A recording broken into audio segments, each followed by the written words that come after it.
بسم اللہ الرحمن الرحیم۔ صحیح بخاری شریف میں سیدنا ابو سعید خدری رضی اللہ تعالیٰ عنہ سے مروی ہے،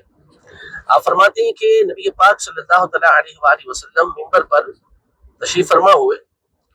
اور آپ نے فرمایا کہ اللہ پاک نے ایک بندے کو اختیار دیا کہ وہ چاہے تو دنیا میں رہ لے اور چاہے تو جو اللہ کے پاس ہے اسے اختیار کر لے، یعنی چاہے تو اللہ کے پاس آ جائے۔ تو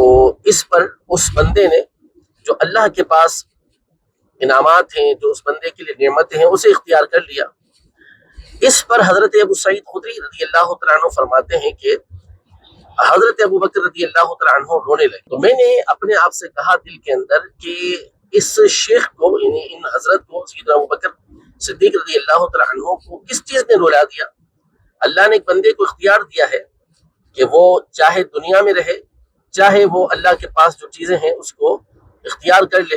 جو انعامات ہیں اسے اختیار کر لے۔ پھر فرماتے ہیں حضرت ابو سعید خدری رضی اللہ تعالیٰ عنہ کہ جب نبی پاک صلی اللہ تعالیٰ علیہ وآلہ وسلم کا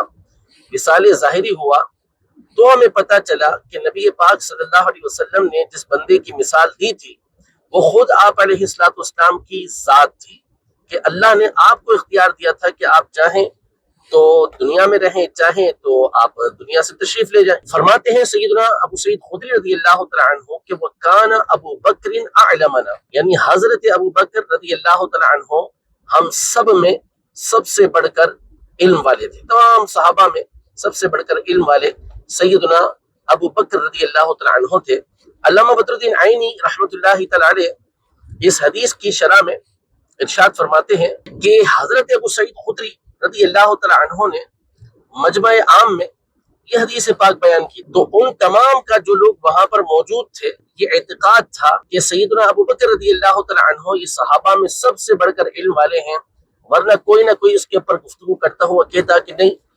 کوئی اور حضرت ابو بکر رضی اللہ تعالیٰ عنہ سے علم میں بڑھ کر ہے۔ اور بہت ساری نصوص شرعیہ احادیث طیبہ کی روشنی میں اور ائمہ کے اقوال میں یہ بات واضح ہے کہ سیدنا ابو بکر رضی اللہ تعالیٰ عنہ کو صحابہ میں سب سے بڑھ کر علم عطا کیا گیا۔